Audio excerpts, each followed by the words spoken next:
You're listening to the On the Mark Wrestling Podcast. Go for it, Jim. Climb the ladder, kid.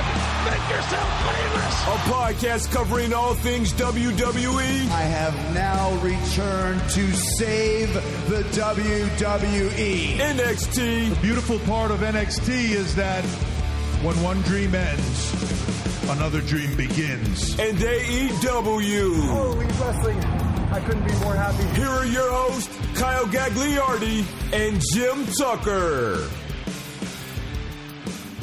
What is going on, everyone? You're listening to the On the Mark Wrestling Podcast, hosted by the Marks, for the Marks, and I am your host, Kyle Gagliardi, and as always, I'm joined by my good friend, Jim Tucker, or as I like to call him, Tucky! What's going on, Kyle? Blue-collar working man. That's you. You're the blue-collar working man over there. Oh, yeah. I can't believe you still listen to that song before every gym appearance, don't you? He's kind of a heel now, too, isn't he? I like it. I don't get it. I don't get the Alpha Academy. Dark side of the Otis, yeah. Yeah, people got to turn heel every now and once and again, but I don't know if Otis Every is the now right and once and again. Yeah, those words don't make sense. But again, how are we doing today, Tuck? Good, man. I'm excited, especially after watching Dynamite last night. Excited for Revolution coming up, and life is good. A little bit of energy. We are a week away from starting official practice, so our time between you and I with our coaching, it's going to be taken up. So I hope everybody listening knows when he says "our," I am not officially signed for an assistant coaching job with Tuck. We will put the Coach Liarda is all elite. I am graphic. all elite wiffle. We will put that graphic up on Couch Baseball. If you do make that graphic, that might, give me a little bit more interest to join. I'm in. If I do get that, come on. I'll consider it for sure. But hey, is that going to affect our recording? Will we be able to pump out episodes still, or it's going to get interesting. We don't have a ton of Thursday games. I mean, we are on the road to WrestleMania. Yeah, the heat of things in AEW. We're gonna have to get creative. We will. We got to do something for WrestleMania too. Through March, we don't have a game in March, so March 30th is our first game. I am gone for a week, so yeah, there won't be an episode the week of St. Patrick's Day, so don't expect one there. But hopefully, we can have episodes every week in between then. So we'll see what happens. We'll make it happen. But before we get into our AEW special episode today, is just going to be straight AEW talk. So if you're just a WWE fan, what do we got to say to those people, Doc? Stay tuned to hear all of our conversation about AEW. Maybe it'll open your eyes. Maybe it'll peek you into the product. Now, I know talking about AEW and WWE/NXT is like two people talking about different religions with some people. But AEW is great.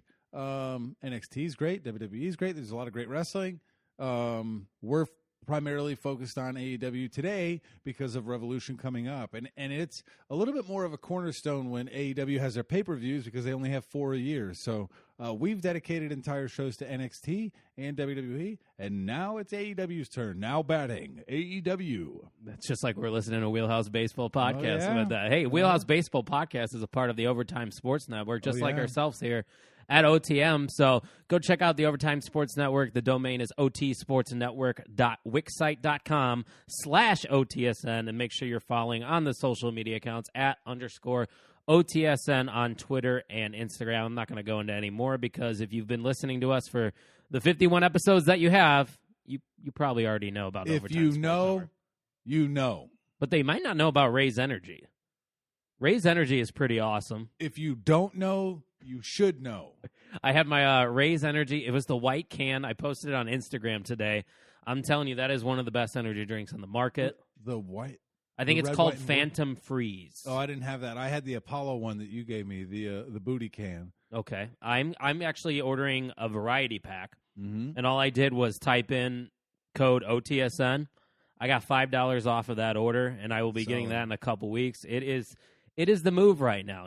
There's a lot of energy drinks out there, but this one that I'm getting now is guava mango. That's one of them. Strawberry colada. I don't know. Ooh. Kind of got me intrigued.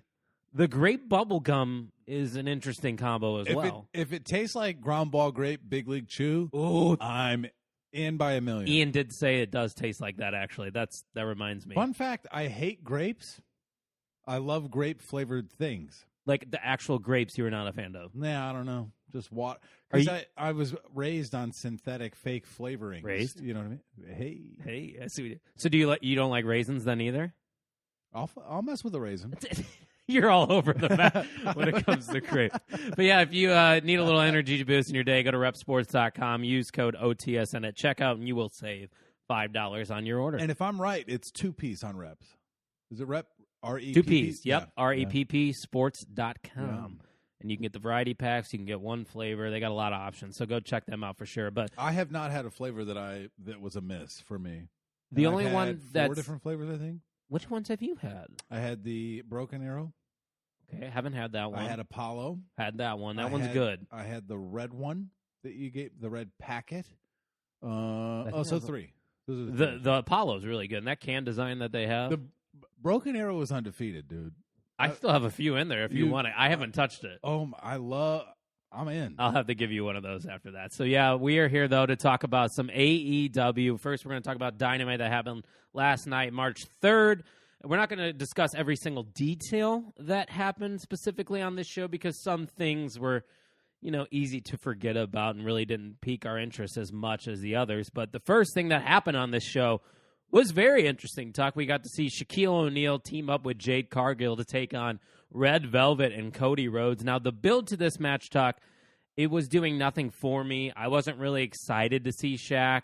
I mean, we've seen multiple celebrity appearances over the past few years with WWE and now AEW with Snoop Dogg and here Shaq. But going into this matchup, I really couldn't care anymore, Like, what were your thoughts before going into this matchup? Yeah, I think the celebrity tie-in does draw in casual fans, but then again, it's not like you see incredible wrestling out of it. You're not expecting a Young Bucks FTR match. Or if you're Pat McAfee. Yeah, Pat McAfee's kind of an outlier. But again, he was a fringe celebrity. He's wildly popular. It's almost like his following was like cult-like. Correct. He was a cult. That makes sense. I see what you but did not everyone knew Pat. He didn't have. Nope. It's Shaquille O'Neal. Shaquille O'Neal and then Snoop Dogg previously a couple weeks ago. Those are big names. Yeah, and Bad Bunny on the WWE side. If you on my end, if you come in and it looks like it means something to you, you're working at it. Then I've got room. I got room for it. You know what I mean? Yeah, no, I get you. It's if you come in and you're just like terrible, going through the motions, because the wrestling community, I feel, will pour into you and try to train you up and give you what they have to offer, but you have to accept it. And I think Shaq did. Oh, 100%. And the celebrity appearance stuff works, and you can tell in the ratings. I don't know if you saw them; they nearly reached 1 million. They got 934,000 last night, which is one of the better numbers they have done recently. And I actually had my dad, who doesn't even watch wrestling. He watched TakeOver with me a couple weeks ago, but that was just because he was over for dinner, which he kind of was into it. I think he's starting to get the itch a little bit. So I was on the phone with him 5 minutes before Dynamite. He goes, is Shaq wrestling tonight? I go, yeah, Shaq will be on. He goes, what channel? I said 245, TNT. Yeah. Ralph tuned in. And then Ralph goes, Red Velvet seems like she's on crack. I think that was his way of saying she's got a lot of energy all over the place. A lot of spark.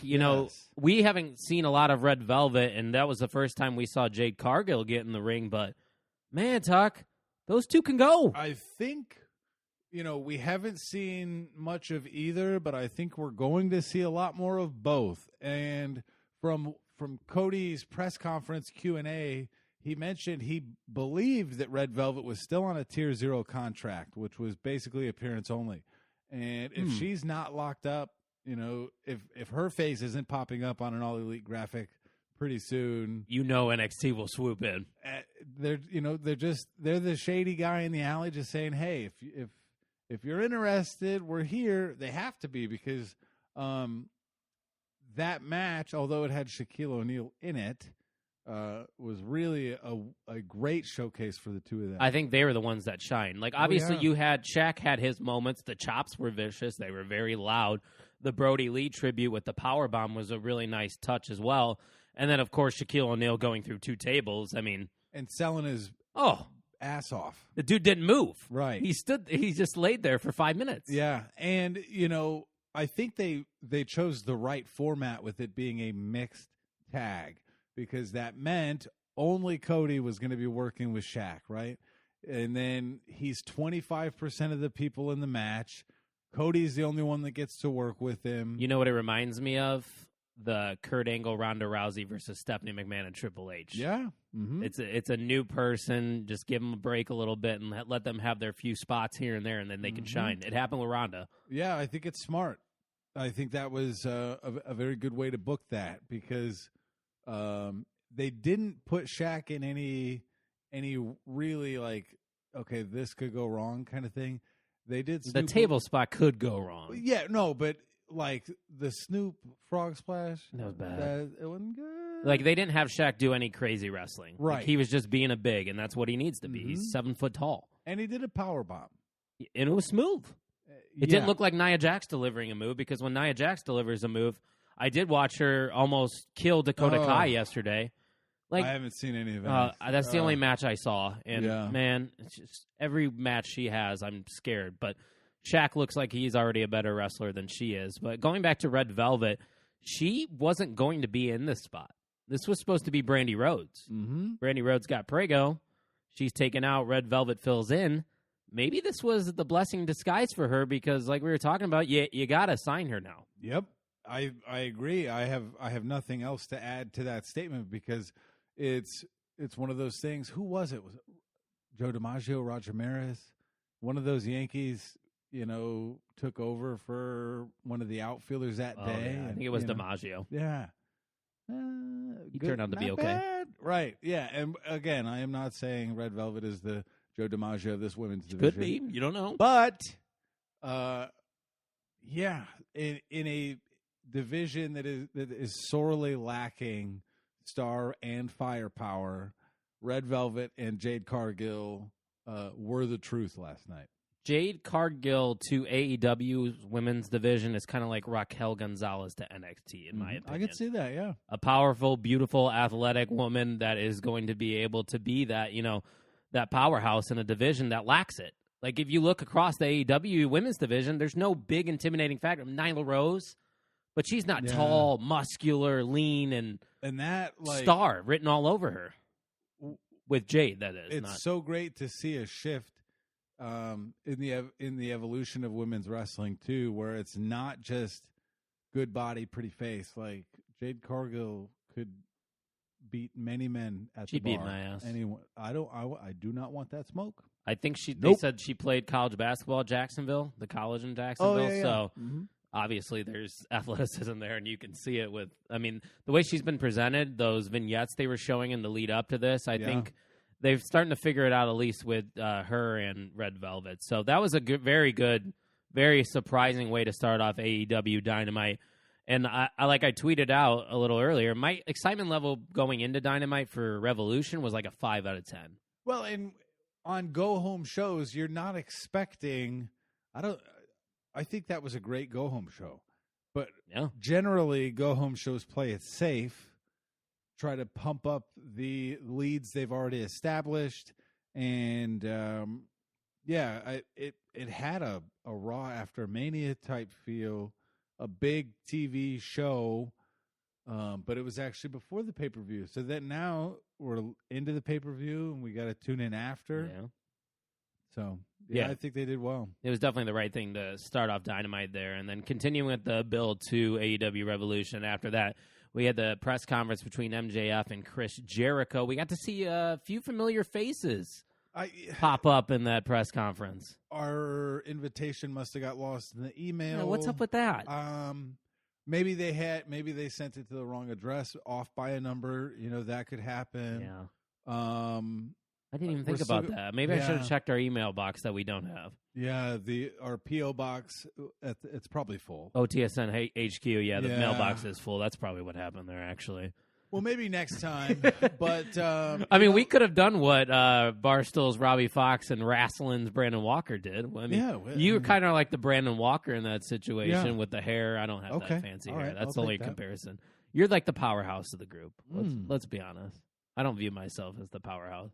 Okay, Tucky making moves. Did you see the? I quote tweeted it, like every podcast has these two people, and I forgot who it was a picture of, but it was like this clean cut guy, and then. Did you see that or no? No. It was on Pod on the Mark. I got to pull it up. But overall, this press conference, it was cool to see those guys from Barstool because we both listen to Barstool here and there. And the Young Bucks obviously would have to interrupt, too, in this segment. And actually, I thought they cut a really good promo. And in general, the last couple weeks with the involvement with Papa Buck, I think that has added a different layer to this feud and this match that has made me actually like the Young Bucks a little more. What are you feeling about the Young Bucks? You see what I... Yeah.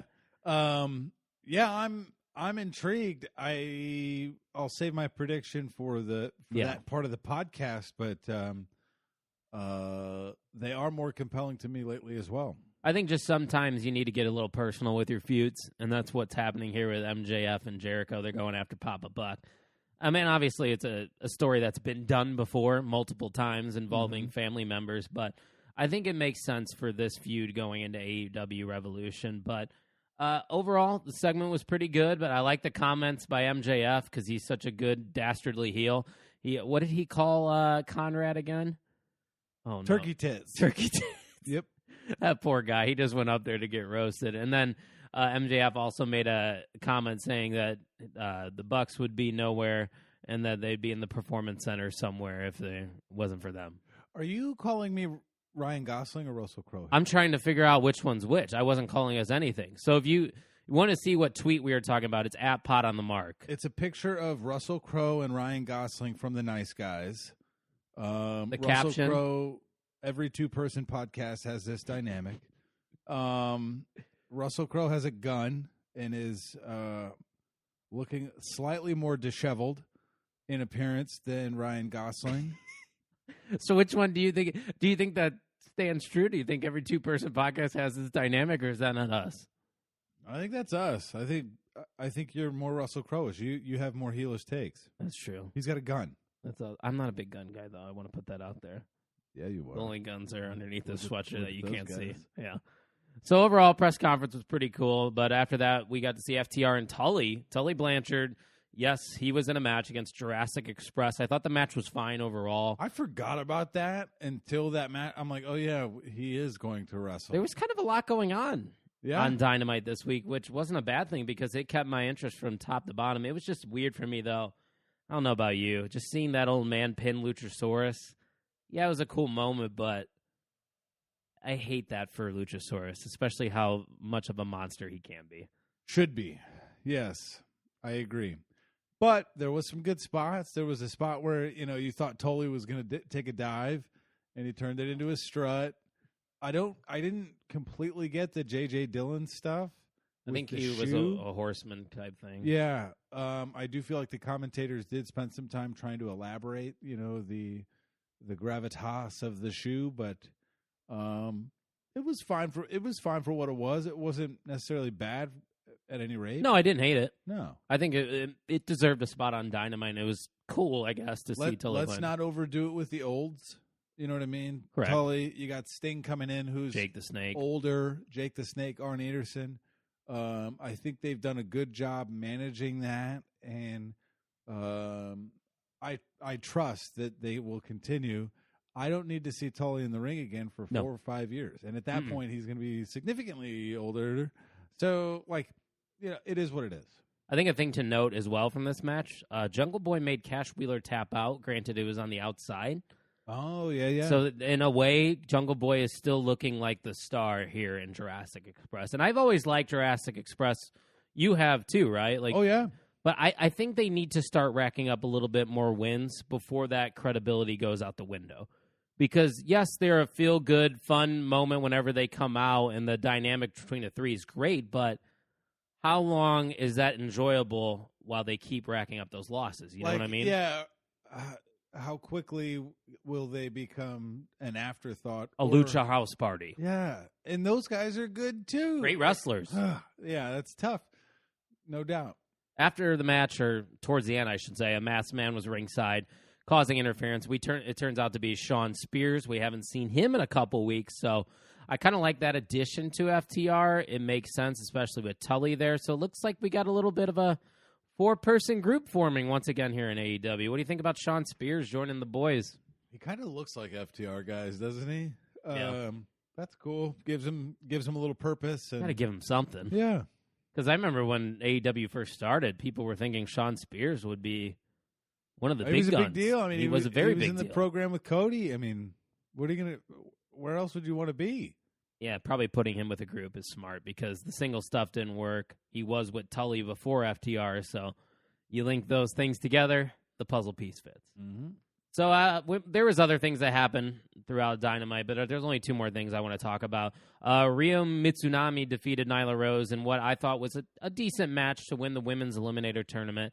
After the result happened, I was actually kind of surprised, and I'm a little bit happy that it wasn't someone we have already seen face Shida and Nyla Rose. As soon as he hit the 3 count, I was like, oh, thank fuck. I mean, it's not like Ryo Mitsunami is fantastic or caught my attention, but she's not bad. She's not Nyla Rose again. So that match was great for me because Nyla didn't win, and I don't hate her. Did you watch any of the Japanese side of the women's tournament? 0%. Okay, I tuned in to Bleacher Report live. Maki Ito, I don't know if you've heard or seen about her. Mm-hmm. She's kind of vulgar on Twitter, too, and she calls everybody a simp that tweets good things at her. Sure. She was awesome to watch. That's somebody you got to definitely keep an eye on. AEW hasn't officially signed her, but it's going off that point, though, and I tweeted this out about a week ago. Make sure you're following me on Twitter at 2SweetKyle. 2Sweet!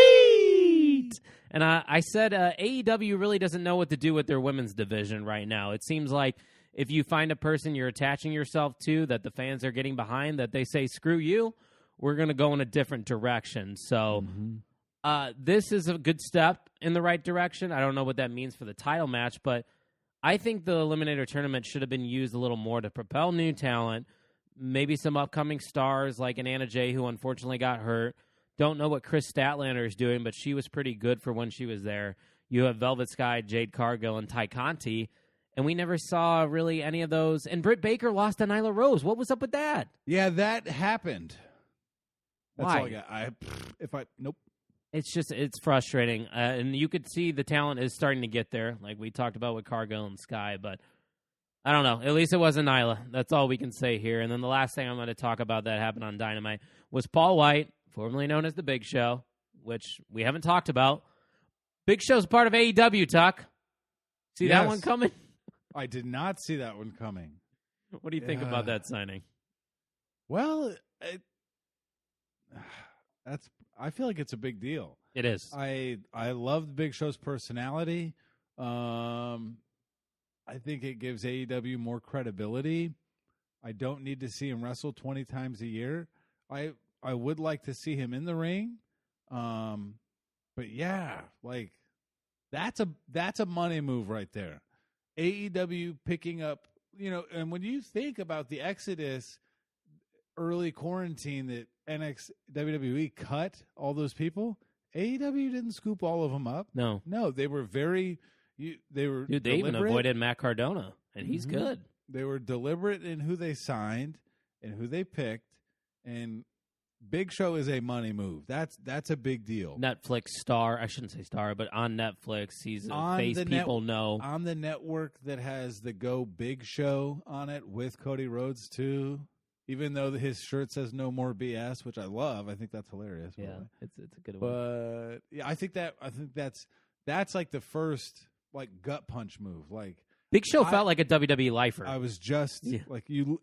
Literally, I was going to say. We finished each other's sandwiches. And the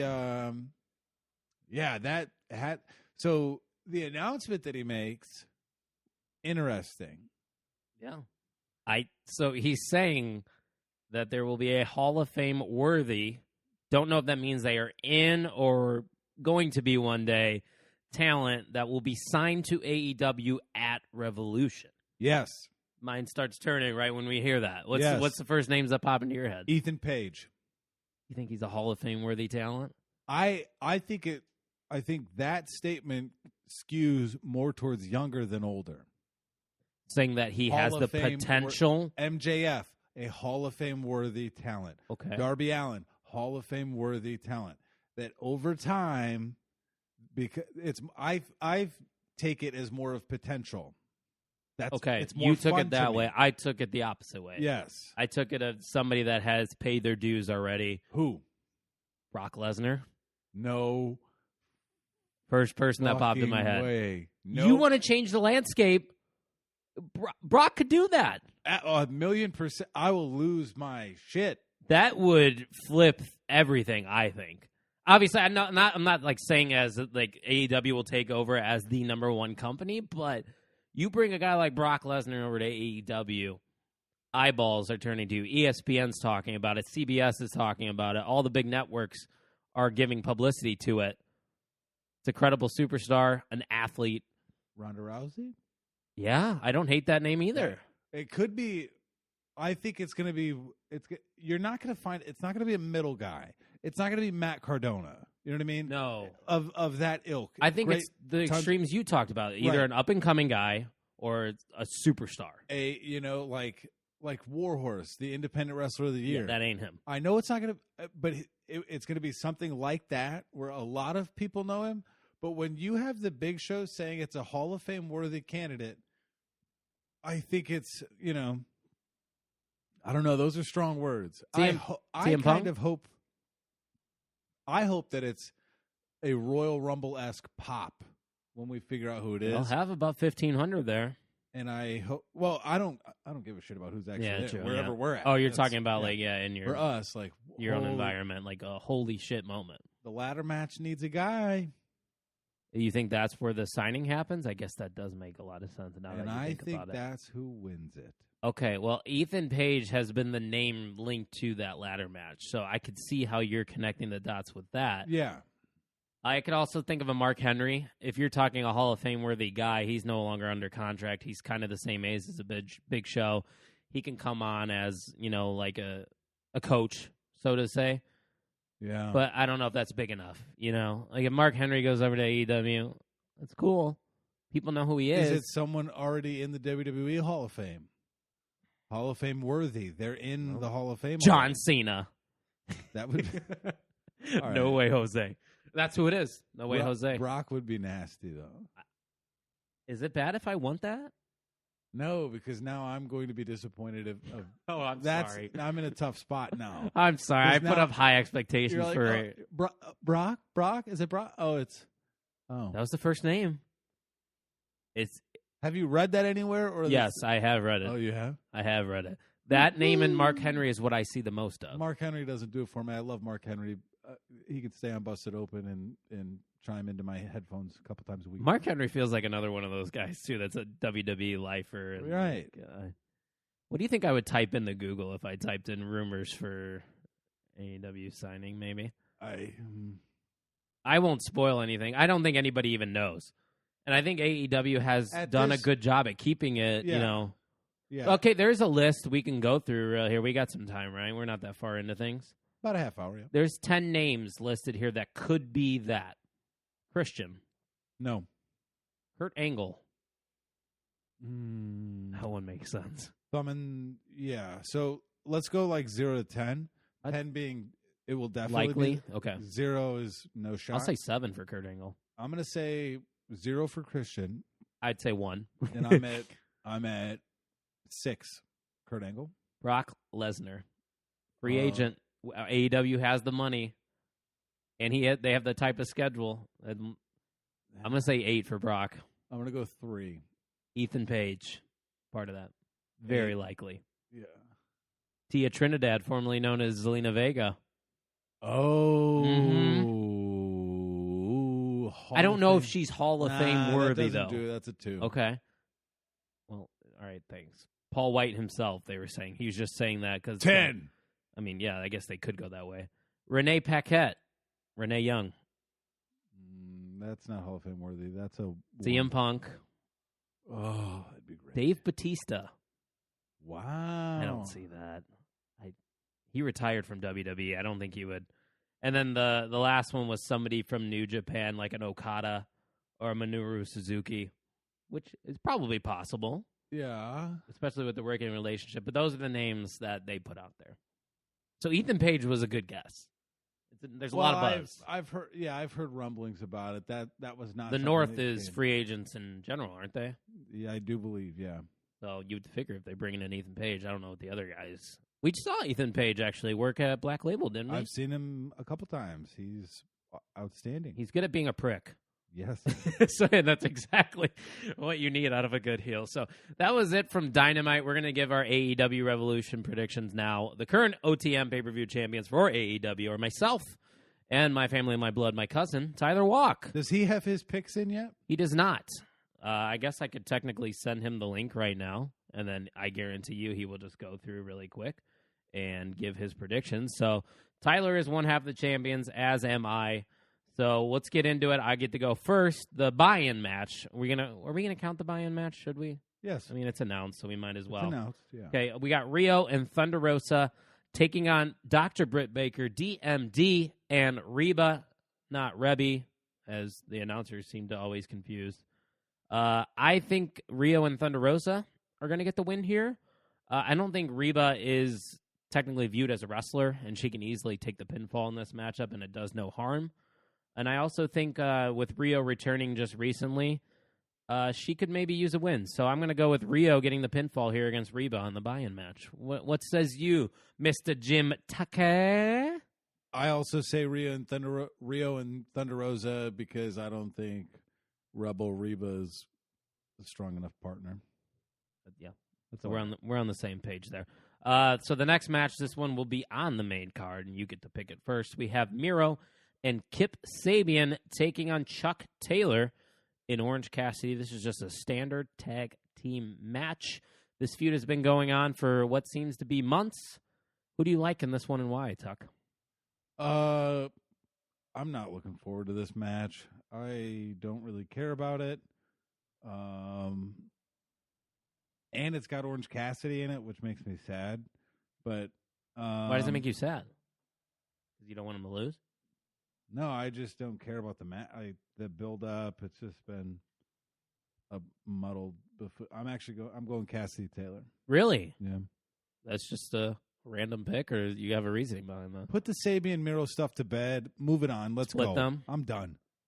I see a lot of people. I'm out. A lot of people are saying split Miro from Kip because it's holding him back. Would you agree? Yes, please. I'm going to go the opposite of you in reasoning. I think Miro needs a little bit more juice, and I think he needs to pick up the win here. He'll probably make Chuck Taylor submit, but maybe Miro does all the work in this match, and then he gets pissed off at Kip Sabian and saying, you did nothing, I don't need you, we can move on that way. But I don't think a guy like Miro needs to be losing. I think we need to start heating him up a little bit. Yeah. Because ever since his signing, he's really just been floating in the mid-card. So, done. I'm going with Miro and Kip Sabian. After that, we have the tag team. I forgot what they're calling this. What is the official title? Do you know? Like a casino thing? I don't know the official title of it. But two teams will start, and then so-and-so minutes another team will come in. Last team standing wins. You have Bear Country, the Dark Order, Alex Reynolds and John Silver. And then you have another duo from the Dark Order, Evil Uno and Stu Grayson, versus the Inner Circle, Santana and Ortiz, the Butcher and the Blade, Private Party, and Top Flight. The winner of this match gets a title shot in the near future. Rumors are speculating, though, that there could be another team in this. I thought I read TBA. Yeah. So like I don't know if how you feel about this, but my pick isn't officially announced. So if I pick somebody that's not officially announced, do I have to ride it? Yeah, you have to ride it. No, yes, because what if they're not in the match? Sorry, you're that's bullshit. Because if you were the champion, you would not say that. 100% I would. Oh, I don't believe that. You can pick TBA. But what if there is no TBA? That's what I'm saying. What if they don't add one team? Sorry. That's bullshit. That's not bullshit. I don't like that. Because I think it's the Good Brothers. Sure. Then pick the Good Brothers. I don't want to because they're not announced. Okay, then. But what if they don't even compete at all? If you pick the Good Brother, it's high risk, high reward, brother. We're playing for the strap here. I don't want to risk it then, because if I guarantee you too, since you don't have the belt, if I say someone that's already announced for the match, you're going to go with the Good Brothers. Who's John Silver's partner? Alex Reynolds. So honestly, I'm thinking between that version of the Dark Order, Alex Reynolds and John Silver, because they're so over with the fans, and BTE, because the Young Bucks, they run BTE being the elite and they're the champions, so it makes sense that they could have a championship match after this. But it also makes plenty of sense if that TBA team is the Good Brothers and Gallows and Anderson. They have the history. They're the Impact champions. You have an Impact pay-per-view coming up. Oh, my God. I fucking hate you for putting this stipulation on me. I will go the safe route. I don't even know how safe this is because they might not even win. But I'm going to go with the Dark Order, Alex Reynolds and John Silver, to win this matchup. It seems like the Dark Order is getting a lot of TV time ever since Brody passed. They're very over with the crowd. Yep. Why not them? That's who I typed in for myself as well. I like them. Top Flight and Young Bucks would be a great match. Top Flight, I was thinking. But I don't know that they're there quite yet. I feel like Private Party would be a great match, but they've had their runs in their ascent. So that's why I picked Silver and Reynolds. Okay, that makes me feel better. I thought you were going to go on the Good Brothers train, but if hypothetically Good Brothers are in, you're picking. You would pick them. I think it's fair that since everyone has a shot to pick TBA random team right now, if it is announced that they are coming in, you can switch your pick. Okay. Does that go against before the card? Said? You're saying before the show kicks off. Yes, like before the actual show kicks off. Okay. If it comes to light, there is a confirmed source. Then we can switch. Yes. So I don't know if T-Walk sometimes listens to OTM. He might be listening to this episode. So T-Walk, those are the rules for that. Vogus, I don't know what your status is if you're listening because you haven't been watching much. Ian's involved in these predictions, right? Yeah. Ian, those are the rules. So pay attention right there. So we both, surprisingly, going with the Dark Order's John Silver and Alex Reynolds. Yeah. I'm actually surprised we agreed there. So the next matchup here, we have Adam Page versus Matt Hardy in a big money match. The winner gets the first quarter salary of the other person. I think this one's simple, but you get to go first based on rules. We've had broken Matt Hardy, but have we had broke Matt Hardy? I don't know. But Matt Hardy will win this match. Wow, really? Yes, and here's why. We have the broken down, disheveled cowboy. They're not going to go rich baller cowboy like Cameron Grimes. I don't think they're going to want to draw that parallel. And then what happens if Hardy loses? You go on to like gimmick number 15. I'm done with it. True. Hardy's going to win. That's true. The gimmick that I don't like is going to continue, but then you have the layer of the broke. I think you can do more with a broke. He would Adam have Page. To lose with shenanigans, right? Like, there's no way Matt Hardy cleanly beats. Absolutely not. Yeah, that ruins a lot of things. He's got big money, so he can figure it out. I think Adam Page is the one to beat Kenny Omega for the AEW World Title. Wow. So I don't want him losing a big money matchup to Matt Hardy. Well, I think he loses to Matt Hardy, becomes broke, and then ascends and beats Omega then. That doesn't make sense to me. You had me for a second, but I'm going to go with my guy, who I think is the most talented in AEW. I'm going with the Hangman. I want Adam Page to win. I don't see why anybody would want Matt Hardy to win. By the way, we do have King Cranks, a.k.a. Tyler Walk's picks in. Tyler Walk also going with Reynolds and Silver, which pisses me off. Of course he went them. He's going with Miro and Kip Sabian. So once again, he has picked the same as his cousin. And I'm looking up and down, and it looks like we are going to have one different prediction, so there won't be a retain then, right? That's how that would work, correct? Correct. Wow. We have one different from What each is other. it? I'm not going to share that because then he picked Adam Page. Yeah, he did pick Hangman. And he picked Rio and Thunder Rosa. I got to tell him pick the buy-in match. Okay. I'm texting Tyler on the fly. Hopefully Tyler's listening. Tyler, congrats. You finally made OTM. But I'm going with Hangman. Tyler's going with Hangman. If Tyler retains the belt, he will be on the next podcast. I think that's fair. I think that is very fair, because if you're going to keep winning the belt, because he's been very successful. Here we go. Yes. He's going to have to make it. I would agree. So there it is. There's that match. Next one, the Face of Revolution ladder match between Cody Rhodes, Scorpio Sky, Penta El Cerro Miedo, Lance Archer, Max Caster, and a person to be determined, like we spoke earlier. Could be an Ethan Page. Don't really know who else.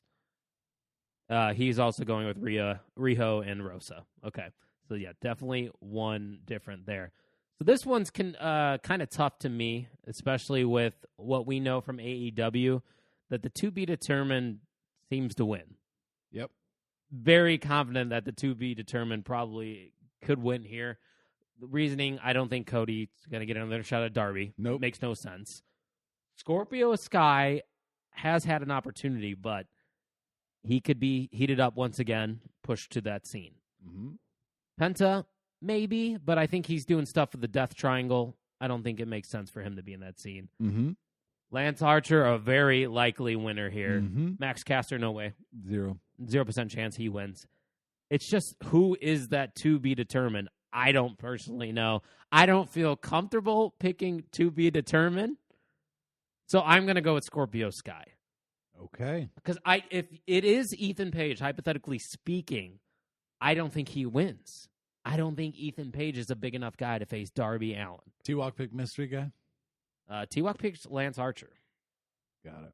So I am going with Scorpio Sky. The only reason why I think he deserves to be on TV more, he's great, he's fantastic. That match with Darby would be very good. The wording of this match is what's interesting to me. The face of Revolution. And that is why I am picking the mystery guy. Do you think that guy is Page? No, I don't know. I don't really know. But because let's go back. Wasn't Pac a mystery guy? Brian Cage was, who will stop the path of Cage? Yeah, so that was going to be my pick, but I don't like being risky with the belt. I hear you.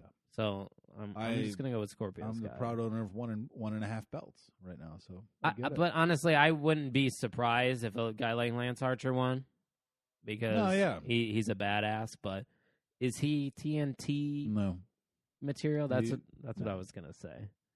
So I don't know. I'm going with Scorpio Sky. Tyler's going with Lance Archer. And you are going with TBD. Yes.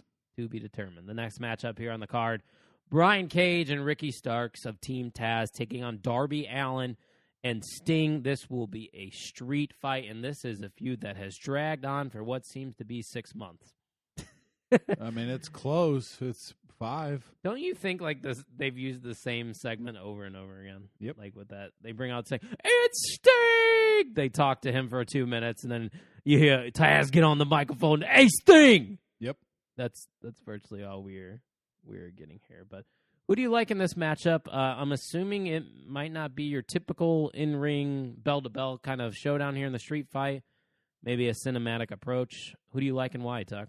I think it's got to be Darby Allin and Sting, because Sting has made this great return. Are you going to have him make this return and build it up for months and have him lose? I don't know. They've shown that he can't take bumps, and he's athletic in the ring still. He's got some go in him left. So that's why I lean towards Darby Allin and Sting. Yeah, I don't think you bring in Sting. This is his first match, right? Mm-hmm. I don't think he's going to lose. It really doesn't make much sense. You also have the TNT champion on your side, so having him lose as well. The only way he loses is if one of those two is going to face Darby in the future, but Brian Cage has already faced Darby Allin. Yeah. And I think this feud kind of needs to end. Yep. The only way to do so is having the baby faces come out on top. So I also am going to go with Darby Allin and Sting, and Tyler is going to go with Darby Allin and Sting. That one seems to be pretty unanimous. I feel like that one's the most clear-cut in my opinion. But still should be good. Yeah. Looking forward to it. So we got 3 championship matchups here to finish off our predictions. The first one we're going to talk about, the AEW Tag Team Championship match between the champs, the Young Bucks, taking on the Inner Circle's Chris Jericho and MJF. This is a matchup that I actually think can go either way. The way that this feud has been built has actually been one of the better builds, I think, going into Revolution. And that the build itself is the reason why I am kind of confused on who I want to pick. Another thought that I was thinking going into this show was AEW likes to switch belts.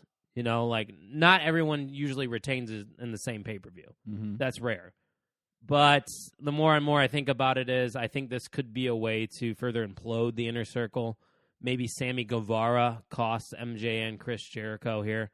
So I will go with the Young Bucks to retain. I also think there's a dynamic where the Good Brothers could cost the Young Bucks here. Yeah. Maybe they're the ones, the reason, and the Young Bucks go after the Impact Tag titles. Sure. Because we know they got that working dynamic. But I am going to play it safe.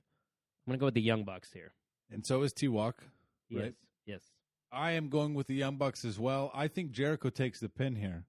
And that gives MJF the leg up in regards to power in the Inner Circle and pushes that dynamic forward. Do you think if Jericho were to get pinned that there's the potential where MJF takes over the Inner Circle and Chris Jericho goes off on his own thing? I'm not sure. I think that's the next foil in the plan. Okay. All right. So we both are going with the Young Bucks here. Next one, AEW Women's Championship match between Hikaru Shida and Ryo Mutsunami. Probably butchered that pronunciation. I am sorry. But you get to go first on this one. It would be very interesting if they did all that tournament just for the challenger to lose, don't you think? That is exactly what happened, though, because Shida will win. Okay. Anything else behind that? No, I just don't think the stock in Mizunami is big enough quite yet. No, I would agree. Mm-hmm. They don't. AEW doesn't really. I mean, AEW fans, that is, don't know much about her. She's new. She'll probably look very strong, and I thought she looked strong against Nyla Rose. Yeah, like that was a very good showing for her, and she won that clean. So I think she's going to come very close. Apparently, they have history in Japan. These two have faced off, so we know the match probably will be good. But yeah, Shida's probably got to be the one to win. So I agree. We all are going with Shida in the women's championship matchup, which leads us to the main event, the last championship match, an exploding barbed wire death match. That's a lot. The very first to happen in America, by the way. Wow. Between Kenny Omega, the champion, and Jon Moxley. I'm excited. Like I said, they usually flip a title on these shows. You think this is the one that gets flipped? I don't. I'm just trying to kind of nudge you in a direction that you might. No, Omega retains. Yeah. I think I went first on both of the last picks. Yeah, that's okay. But I think you knew where I was going with that. Is it Omega? Yeah, yeah. It's Omega, and I think the obvious reason is because Jon Moxley's going to be a father soon. Yeah. What other better way to write a man off of TV than an exploding barbed wire death match? Yeah, maybe forever if it don't go the way. I never am huge on the whole death match style. I don't know if you've ever watched CZW. I believe that's the company that kind of made the death match popular. I think it's obviously unsafe, and we don't need to see that often. But with these two, with this current feud, I think it makes sense. Yeah. Very excited to see it. So I'm going Kenny Omega. You're going with Kenny Omega. So is T-Walk, and that wraps things up. How many different picks do we have?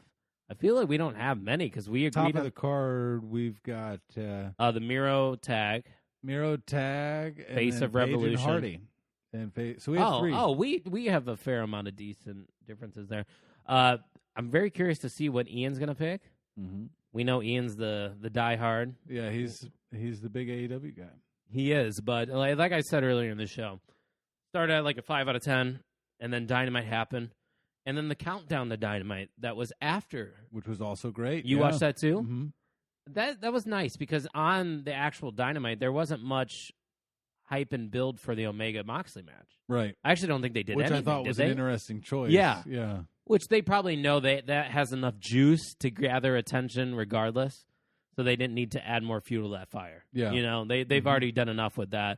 Kenny Omega is one of the biggest stars in wrestling right now, but AEW has a lot of interesting things that could happen on Sunday. We don't know who's going to be in the Face of Revolution ladder match. We don't know who the big signing is, if they're going to be related to that. and you got a exploding barbed wire death match to close out your pay-per-view. Yeah. Should be a good time. We're going to be watching it at one of our listeners and our good friend Mikey Wilson's place. He's got a lot of meats for us. Yes, a lot of smoked meat. They say Arby's has the meats, but no, Wilson. Mikey Wilson definitely has the meat. Mikey's got the meat. Overall excitement level for AEW Revolution. 9.5. That's about right. I'm feeling good. Yeah, I'm excited about it. I'm very excited. You know what I'm also very excited about? And I don't want to jinx it, so I'm knocking on wood right now. I think we are very close to getting fans back in the stands. Yeah. You can feel it. Yeah. We are very close. We saw Warrior Wrestling, our buddies over there, tweeted out the dates for their summer stadium series. Yep. We hope we can make one or at least two of those shows, so that will be exciting. It's starting to get close to WrestleMania. We got AEW's. That was his best show last year, Revolution. Yep. So they're going to put out a banger. So no doubt. I'm at a 9.5 out of 10 as well. And that's all I got for you this week, Tuck. That's all I got as well. Once again, thank you for listening to the On the Mark Wrestling Podcast. Next week, you'll hear our AEW review, rundown, things of that nature. You will hear that I am now Jimmy Three Straps. That would be something. Holding the AEW. Has anyone ever done it? I don't think so. No. No one has had a share of all three, I don't think. Wait. No, because there's a picture of me that I photoshopped with AEW, the pay-per-view championship, and there was a time where I didn't hold all of them, but I had partial a share one. of each. Yeah. Yeah. So there was a time when Gagliardi was holding, but you could be the first that holds all possession of. Oh no, I don't because bogus. of the WWE. Yeah. All right, maybe at WrestleMania. We'll see. Maybe a Fastlane. Should be good. Got a lot of stuff coming up. Fastlane, yeah, I forgot about that. Yeah, when is that? Oh, I'll be in Vegas. 2 weeks, whatever. Yeah. There will be we can confirm there will be no preview show for Fastlane unless Tuck wants to put out a YouTube video. Maybe maybe Mikey and I do it on the mark. I don't know. Ooh, I like that. On the I'll Mikey. let you have anyone on. You could have Ryan Vogus. And okay, let's get weird. That's really awesome. Erica Marini, if you're listening, I don't know if Tuck's capable of pulling it off. I will be capable of pulling that off. That would be an interesting show, especially since you two have never really talked. Have you? Like that's the actual Tuck-E. Oh, I see what you did there. Tucky! I'll tell you what, if Erica Marini ever becomes a free agent, OTM setting her up. I'll tell you that right now. That's okay. That's not a prediction. That is a spoiler.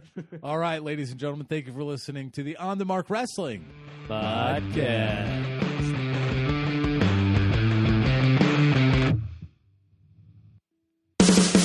Thanks for listening to the On the Mark Podcast. Brock Lesnar going for an F5 to Cena for the championship. Lesnar with the cover. We hope you enjoyed today's episode. For more information and updates, make sure to follow us on Twitter at Pod on the Mark. Pod on the Mark.